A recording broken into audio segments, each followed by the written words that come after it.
غزل فیروز ناطق خسرو، آواز و پیشکش اتم گلا۔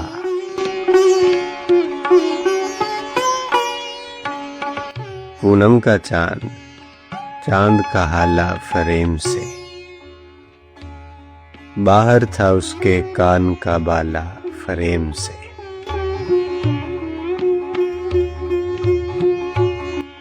خود اپنے آپ میں تھا وہ سمٹا ہوا وجود، کیا حسن تھا جو ہم نے اجالا فریم سے۔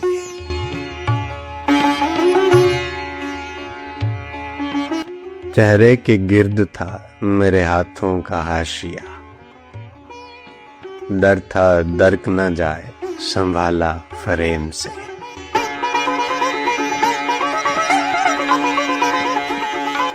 مدت سے چپ تھا میں کسی تصویر کی طرح، ایک روز میں نے خود کو نکالا فریم سے۔